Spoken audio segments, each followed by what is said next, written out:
What's going on, everybody? Welcome back to Diz TV. If this is your first time here, welcome home. We are so glad to have you.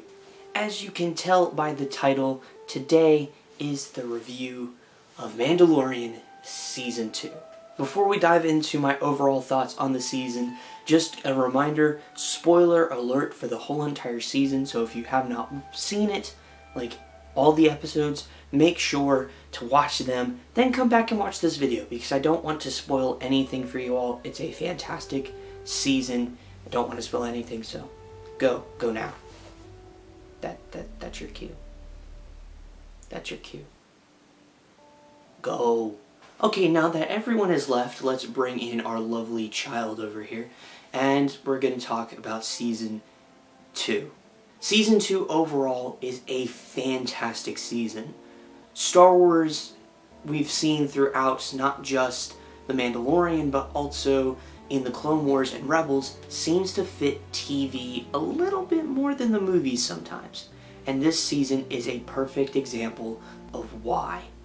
You get to expand the story, you get to add brand new things, and enhance characters that we know and love. I've loved this season. It's one of my favorite seasons that we've gotten from any Star Wars related project. Let's get into the top 8 technically, because it is 8 episodes. Kicking things off at number 8 is The Passenger, Chapter 10. This episode is a pretty good episode. It follows right after the end of episode 9, the first chapter, the Marshal. And this is a pretty decent episode. It's not anything like extravagant or anything major. It does have some fun little twists in there with some giant big spiders, which was a little bit creepy. And on top of that, we also do get to see a pretty cool dogfight, and that's pretty much all this episode is. It's nothing like spectacular. It's not what I would consider a filler episode, but it definitely is one of the weaker ones of the show. Hence why it's at number 8. Coming in at number 7 is Chapter 12, The Siege. I did enjoy this episode pretty good. It was good to come back to Navarro, see guys like Grief Karga, and see Cara Dune again. It is a fun little episode, nothing like, again, too extravagant. It continues the plot forward into what Mando is trying to do. Of course, at the end of Chapter 11, his ship is really just in terrible condition, the Razor Crest is, and so he goes back to Navarro to make sure that his ship is A-okay, because, I mean, obviously you need the ship to be A-okay. The best part of this episode comes with the child being at school and stealing the little kids' macaroons, or whatever you want to call those, space cookies, if you will. But it really is just a little fun episode. Coming in at number 6 is Chapter 9, The Marshal. This episode was the first one to kick off the season, and it kicked it off very well. It was everything I could have hoped for to kick off the season and more. Just the opening in it of itself really told us what we were going to expect this season, and I absolutely loved it. It really was a fantastic episode, and on top of that, we do get to go to Tatooine. We also do get to see for the first time a Krayt Dragon on screen, which they are massive. Really, overall, it's just a fantastic way to kick off the second season of The Mandalorian. Coming in at number 5 is Chapter 11, The Heiress. This was not an episode I was expecting at all. Of course, we've heard rumors that maybe some characters from the Clone Wars and Rebels would be appearing in Season 2. And they did give us it. Of course, we get to see Lady Bo-Katan and a couple of her Mandalorians with her as they try to sabotage a Imperial vessel to take Mandalore. It's kind of an ongoing thing that she is currently still in the process of trying to do. We've seen this pretty much since Rebels, but this episode is really fun. At number 4 is Chapter 15, The Believer. This episode, I have no clue what to say. It went on so many twists and turns and did things that I don't think we were even prepared for.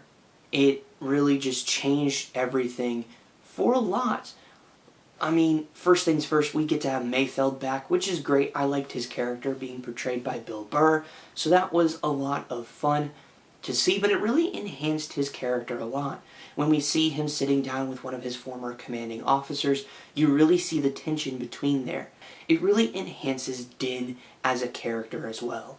Of course, we know that according to his Mandalorian code, being a child of the Death Watch, that he is not allowed to remove his helmet. But he does, because, as Mayfeld said in the beginning of the episode, there are certain lines we have to cross in order to save which we love, or something along those lines.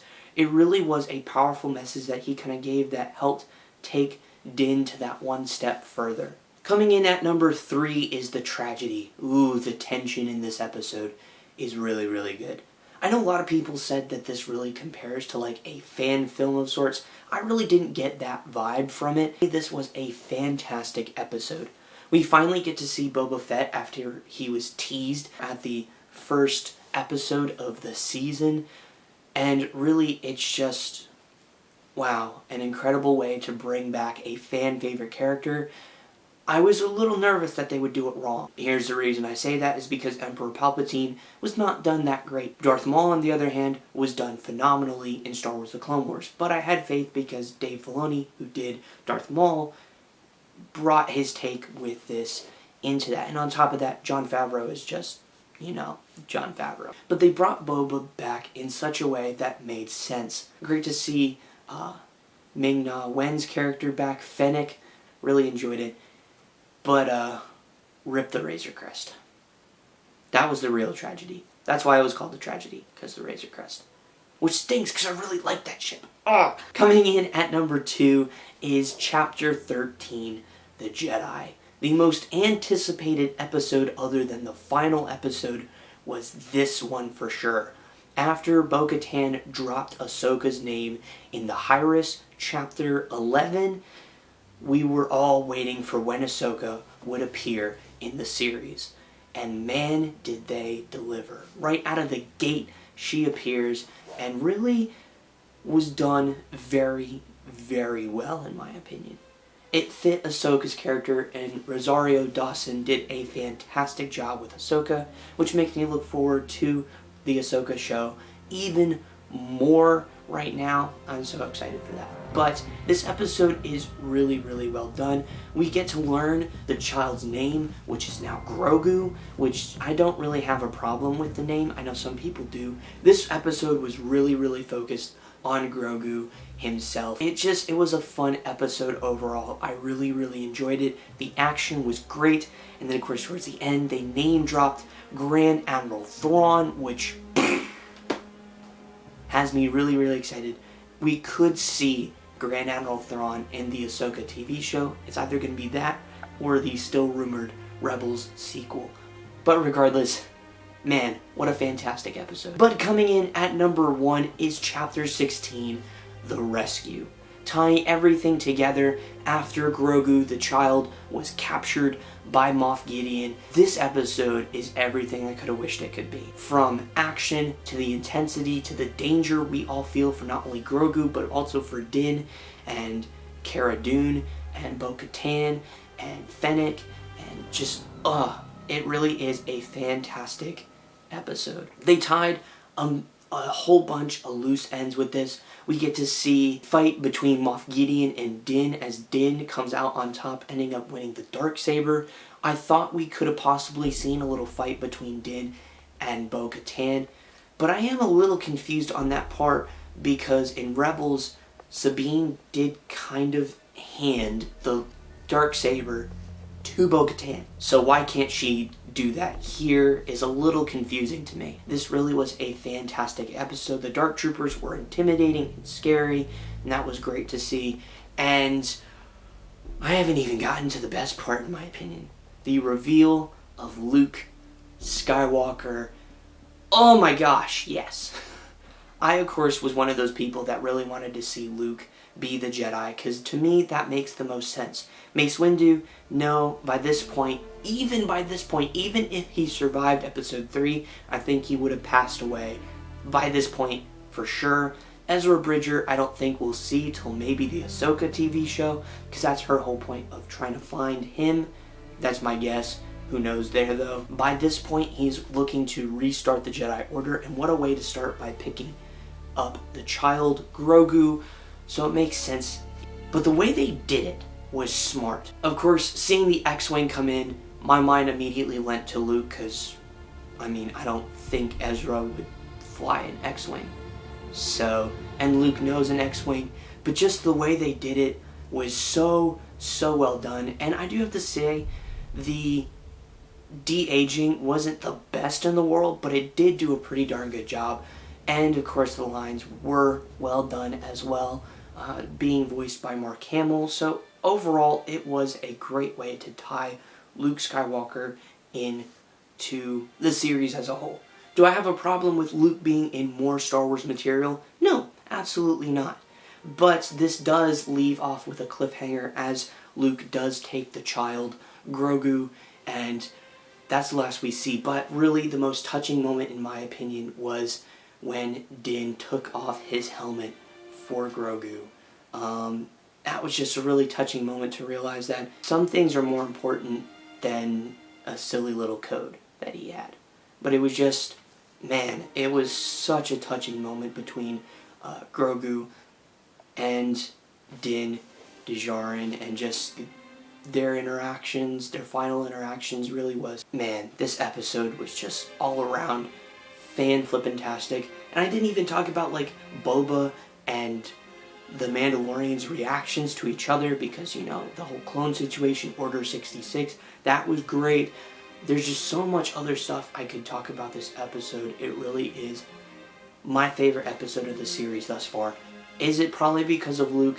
Yeah, a little bit, but also there's just so much stuff to it. And of course, at the end, we got a tease for an upcoming Boba Fett show called The Book of Boba Fett, coming Christmas of next year, which is a little confusing because we also are, I guess, are getting Mando Season 3 next year.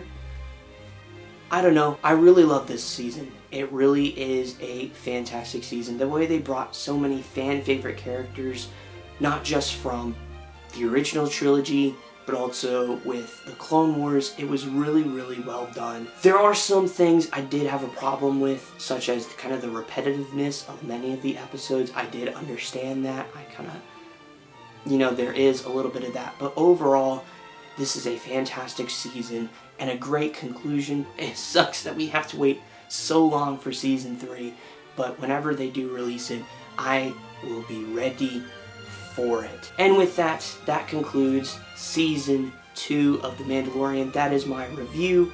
Let me know in the comments down below what you all thought of this season. I absolutely loved it. Let me know your favorite episode in the comments down below. If you're new to the channel, be sure to subscribe down below and hit the bell to be notified for more videos on Disney, Pixar, Marvel, Star Wars, the parks, and so much more. I'll see you all in the next video. Have a magical day. Goodbye.